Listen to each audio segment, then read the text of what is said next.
Hello everybody, this is Matt again with Making Art with Matt. This is brought to you by the Wassenberg Art Center. As everyone knows around here that I am the office manager there, instructor, janitor, a little bit of everything. We're, non-profit organization, so, you know, we do with what we got. So, and since we're down, closed down to the coronavirus and everyone's, hunkered in and doing stuff. So, in order to keep me busy and my mind busy, I'm, going to be teaching some instructional videos, which I've shown before.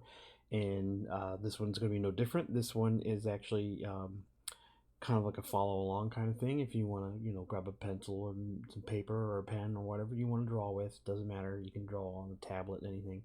I'm going to start you off with the basics. This is, I'm a big fan of line, just the line.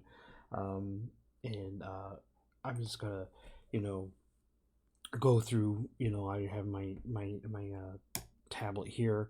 When I work on anything, it's a line, just a straight line, ups and downs, just the line itself. That's makes up every drawing. There's other aspects of shading, but for the most part, you're going to be using line. And if you can't draw a straight line, no big deal. The key to realism, if you want to do realism, I don't like doing realism, is imperfections. Unless you come across something by accident, there really is no straight lines. So if you can't draw a straight line, then you're already ahead of the curve. And drawing, making things three-dimensional, and it's just all practice. But there, you can manipulate line. I mispronounce words all the time. I'm sorry, I'll stutter from time to time and just draw on. But when I do stuff, I usually do a lot of line, and I use my like a fluid arm motion on some things, and I just need to know that and a curve. I can go like curves like this and circles. Another thing is to practice ovals, not just a perfect circle, which is not a perfect circle. Ovals are important. I'm always practicing line, cross hatching, just doing a page of just line, just doing fluid motions. You'll see a lot of younger people when they're sketching,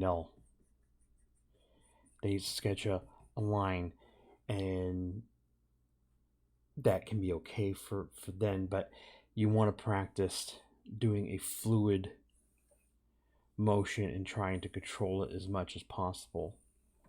And that's how you get your arm in there. More confident the stroke, it'll translate over into that.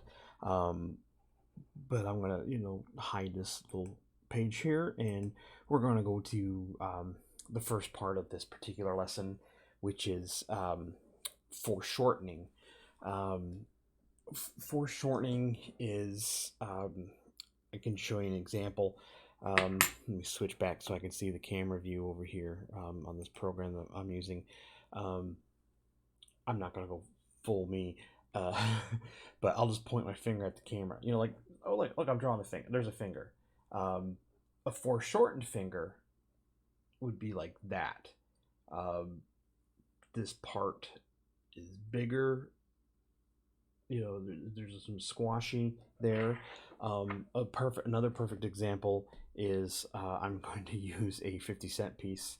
Not a whole lot of people see these anymore. They're still in circulation, but they just don't get used as much as they used to when I was younger.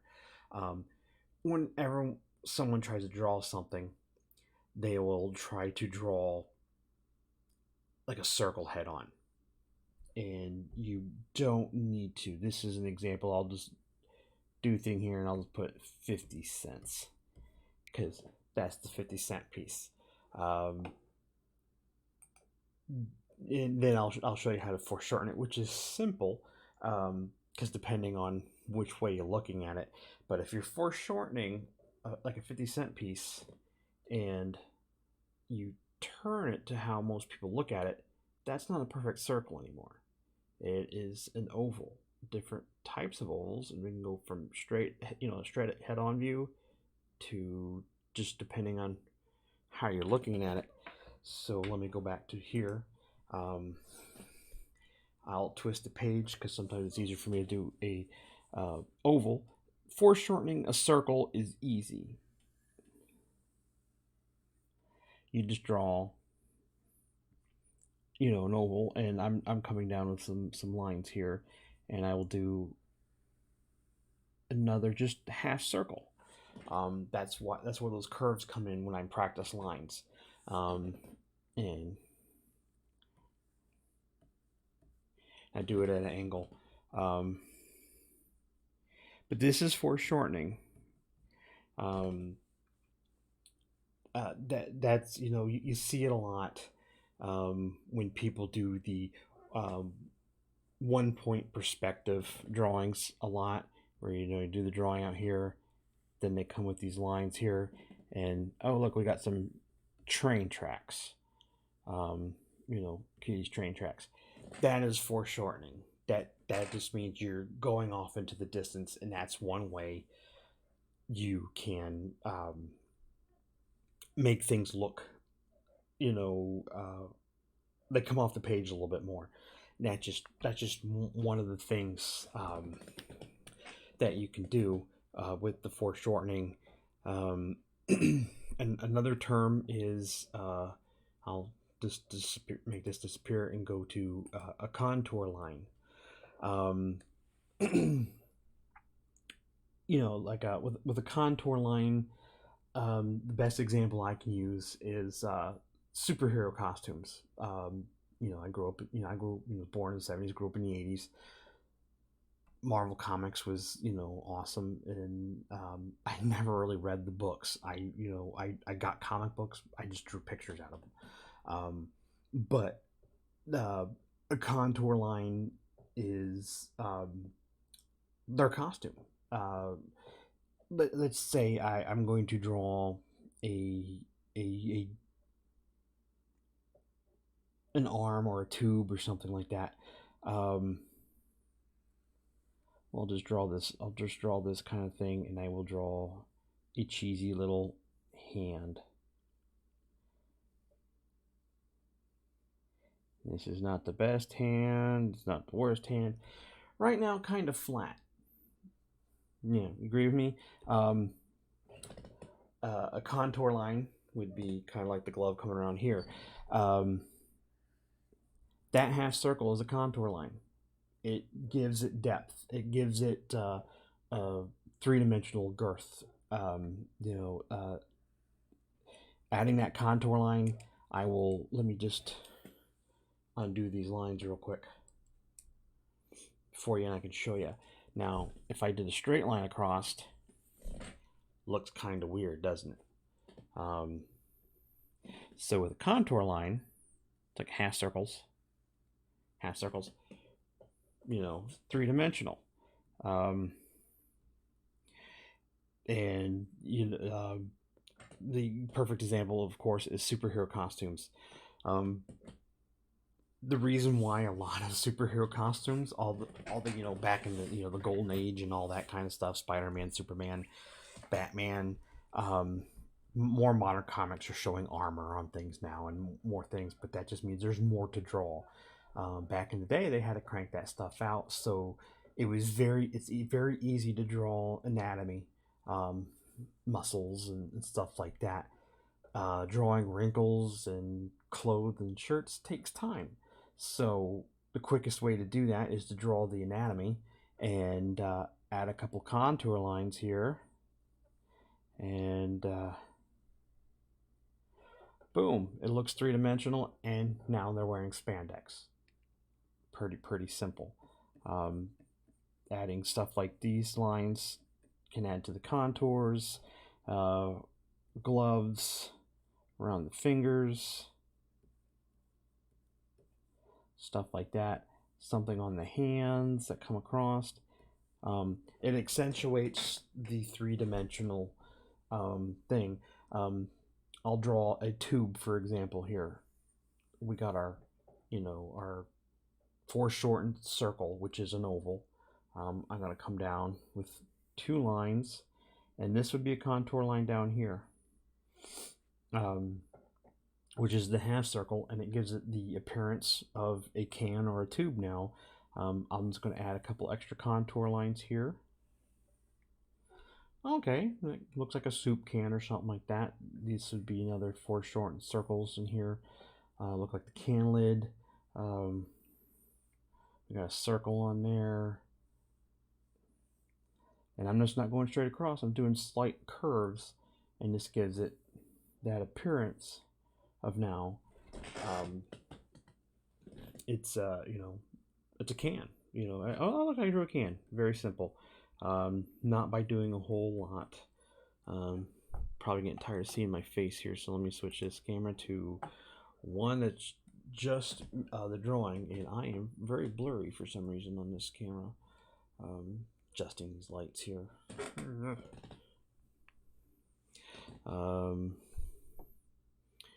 So yeah, so you're not seeing me blurry anymore. I'm just gonna switch back to the Clip Studio Paint window, so you're not seeing me. Which is a quick version of the foreshortening. And another way, another thing in drawing would be to make things in the 3D space would be shading, of course, shading and shadows. I'm going to switch to that layer and make this one disappear. We all know, okay, there's a circle and we got a square. Simple one-dimensional objects. I'm going to do a quick square here, foreshortened square. I used to watch this one guy on public television when I was younger. His name was Mark Kessler, or Commander Mark. And this is, I would come home every day from school and watch that when I was younger and draw all the stuff that he drew. But the same fundamentals that he taught on that show are the same ones that I will teach to other people, just because it's just solid information. And I'm going to draw a circle here, and with shading and shadows, we can make things look three-dimensional here. With shading, what we have to have a light source. So let me erase this square here. Blah, blah, blah, blah, blah. It's late at night when I'm recording this, so I gotta keep it quiet because the little one's sleeping upstairs. But we have, I'm just gonna use this as my light source, so I'm gonna draw a little sun here. Go and give him a smiley face. He's a happy little sun. He's so happy. I do make noises, so that's basically where the light would be coming from. And to make things in three-dimensional, we can do some shading, but I like to do contour lines on a sphere first for the shading, and I start rather dark on the opposite side of where the sun would be hitting, because that's always the darker part. And then I lighten it up some. It's very weird shading on this tablet. I'm not used to it yet.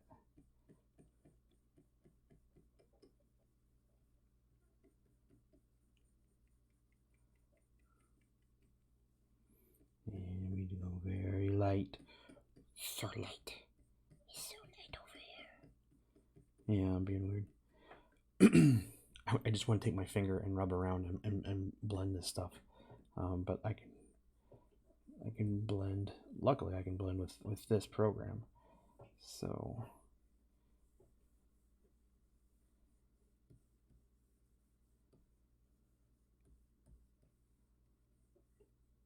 There we go. That's not too bad.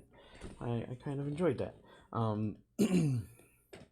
So now I'll go back and just add some more dark to this edge, and I'll blend it some more.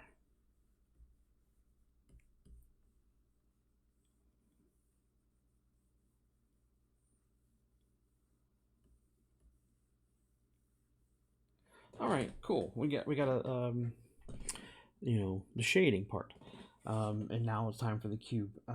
With the cube, it's pretty easy. You just darken one side here because that's the sun's gonna hit. It's gonna hit this way, so it's this end will be shadowed.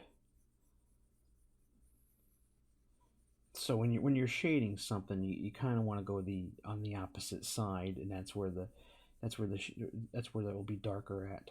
Then it gets lighter towards the light source, and I can switch back over here to my blending tool, and I just blend the square in. I can blend it. I so blendy. It's so blendy. So now we have this nice little cube here, and I'll just reestablish this square here, and reestablish this line for the circle. And I'm really messing it up. But that's the shading, and now we could do shadows or cast shadows. Everything has a shadow, so depending on angle of the light, depending on which way it goes. If you want to study light, you can just take a flashlight and an object and move the light around, and you can see how things will fall. So you just observe that kind of thing. But with shadows here, we got the light source coming this way, so I'd have things coming off here.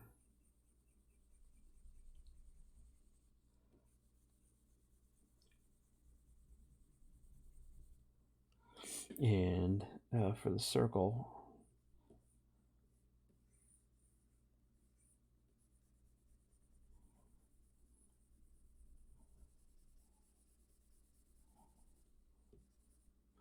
and of course I'm going to take my blender now. I got a nice blending pencil here.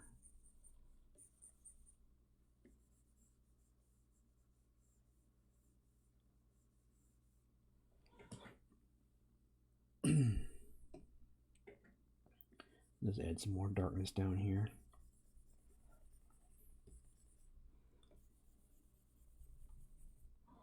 And go back to my blender. Let's just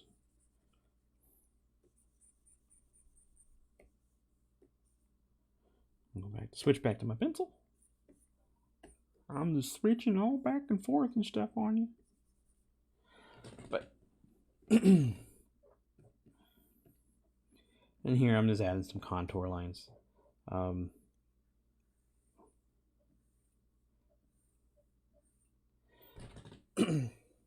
Well, since it's all on one lesson, let me since I got the shading and shadowing done, a nice contour line. You see this all the time, especially in professional sports. Those are contour lines. It makes a circle look three-dimensional, and when you add, we got the shading. Since I'm working on shading and shadowing now,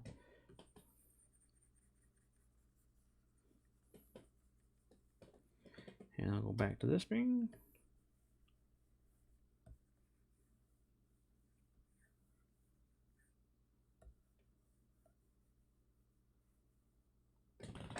Well, so I got the shading and shadowing now. We got all that to go. But yeah, now I got the contour lines and the shading and shadowing. And this is just basics, and you just take these things here that I'm teaching you, and we're gonna apply it to other kinds of drawings and stuff later on. So this is just the fundamentals of our drawing. Main key things here are just have fun with it. Nothing is perfect. I'm not drawing perfectly, and I don't expect you to. I'm just having fun playing with this program, actually. It's been a while since I got to use it. Um, and that is a very simple way of doing shading in shadows. So I'm going to hide this layer here, and I'm going to proceed to another term that I use to show things in a three-dimensional space, and that is overlapping. Um, you see it a lot with little kids drawings. Oh, little kids will have a drawing here. Let me switch to a pencil. Oh, we got a little. This is their piece of paper. We'll draw some mountains in the background, and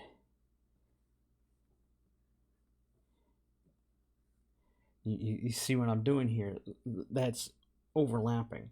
Um, I'm just drawing these like crazy little mountain ranges. Um, Overlapping shows that something's in front of another, so it makes your brain think, oh, it's a three-dimensional space. So um, I'm going to draw two or three things here. I am going to draw a cylinder, uh, a sphere, a little crappy sphere, and a three-dimensional box.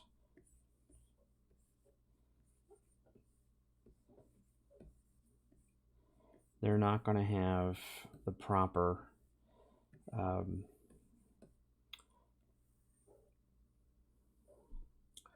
I know the term, but I just can't think of it right now. Perspective. There's the term right there. I'm drawing three things here, and it's going to come down like this.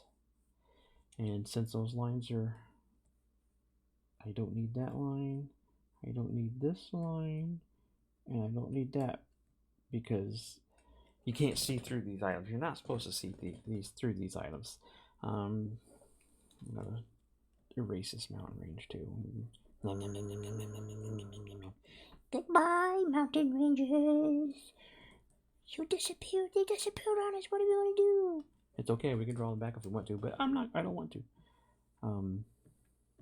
Yeah, I'm sorry. I did warn you that I do make weird voices sometimes. There's probably a reason for that, but I haven't been tested, so it just probably turns out I had a very lonely childhood. I'm going to shade here, still adding the shading. This is a sphere, not a sphere, but a cylinder. So it's darker to this edge, and it should get lighter as we come this way. And same thing with the sphere.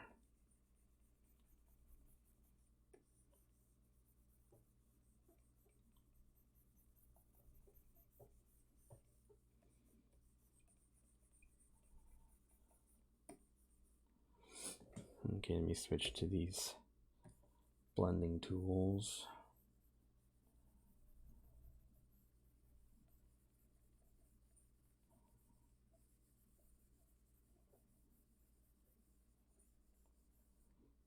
Blending, blending, blending, blending.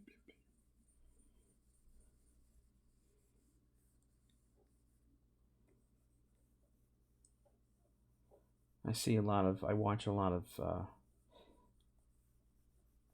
YouTubers, especially when it comes to like making the stuff for the Dungeons and Dragons models out of foam and stuff like that.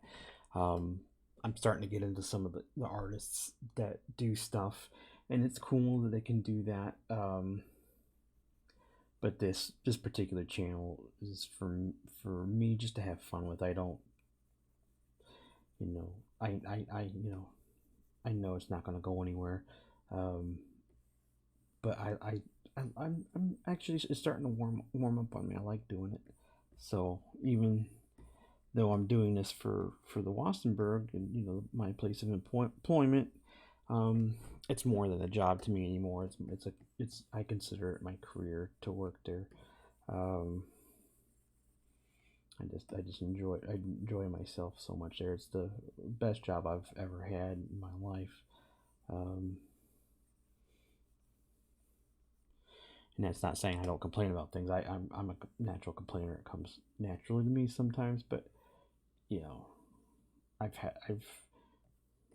worked in horrible places before, and Wassenberg is not one of them.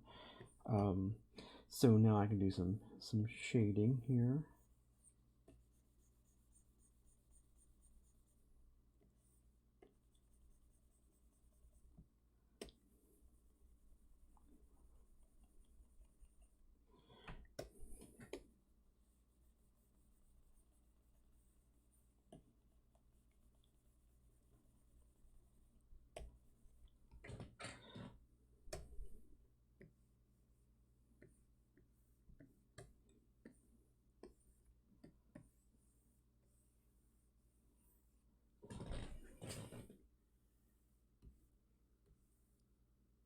There we go. That is overlapping. Just plain and simple overlapping. Um, didn't take me very long to do. Not very many lines there. Is there? No, not. I don't even really have straight lines. Um, but I have a circle here. Um, I got a circle. I have my cylinder and I have my cube. Um, but yeah, I got three things, and it's now showing a three-dimensional space. I will just draw a background line here like that, um, to represent a table, or it's called the horizon line. I'll go over. I'll use that term again when we go over like perspective of things and stuff like that.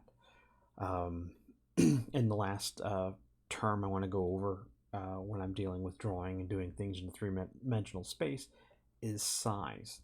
You can make something, three-dimensional by comparing it to something that, it gets smaller as it gets further away, gets bigger as it gets closer.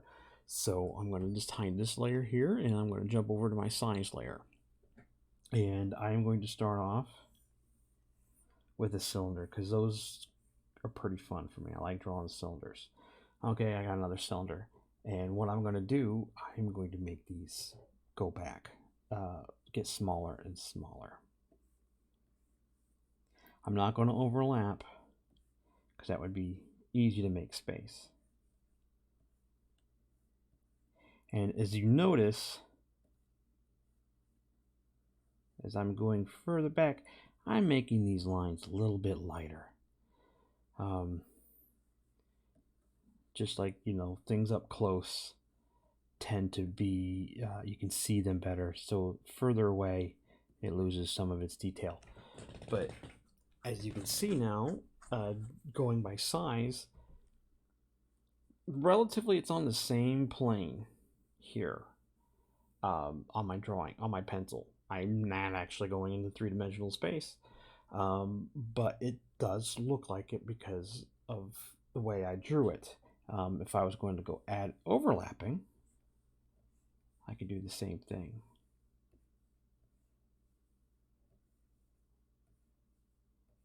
Here, getting smaller and smaller. And so tiny. He's so tiny back there. And now you have it's going back in three-dimensional space that way. So it's overlapping. I add overlapping and relative size to something. So things get bigger as the closer they get up to you, and they get farther away. So, hi, me again. You can see my ugly mug.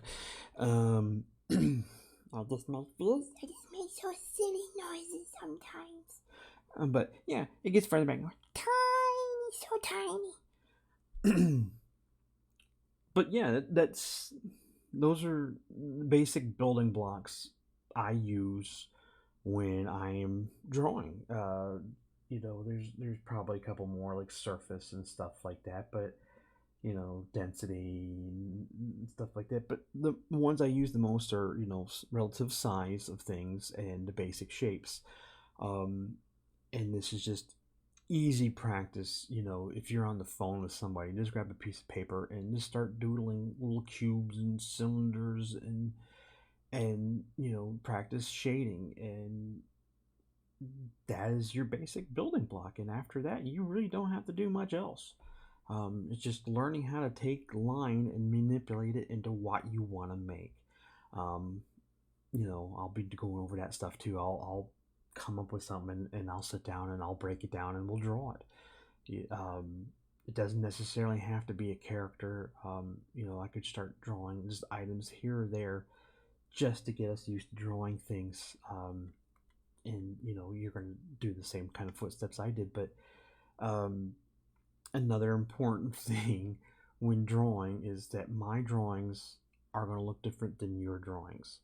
Um, I I explain this to all my students whenever I teach a class, that we are all taught how to sign our name, but our signatures are always different, and that's same when it comes to drawing. I can try to mimic somebody else's style, but it will still have my signature in it. It's just the certain nuances of everybody's hand. Some people are very light. I'm heavy-handed when it comes to certain things, so that shows through. I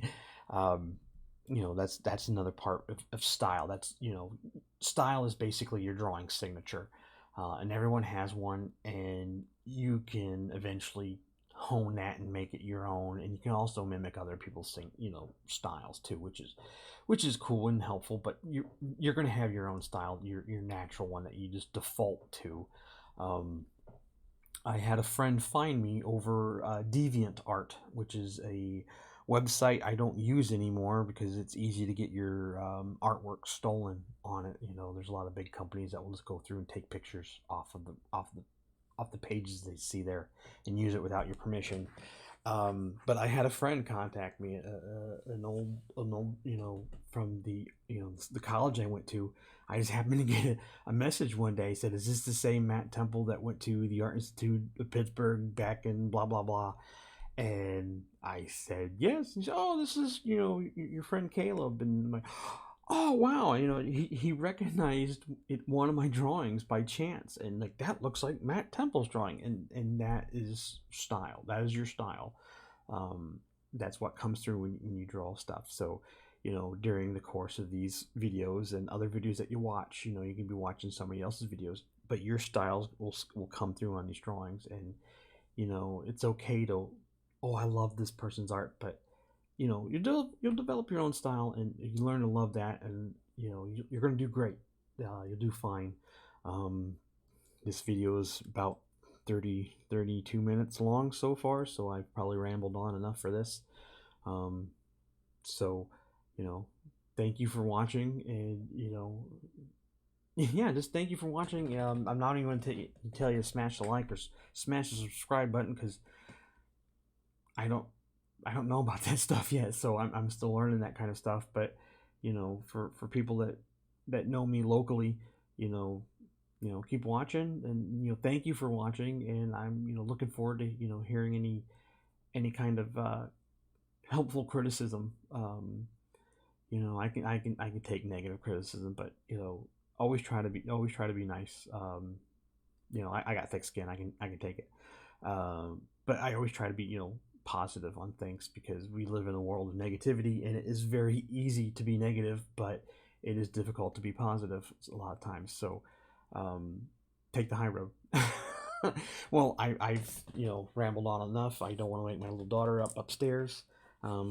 She's probably snoozing away. But yeah, thank you for watching, and I'll see you next time with Making Art with Matt. And have a good night, or have a good day whenever you're watching this. And take care. Keep drawing.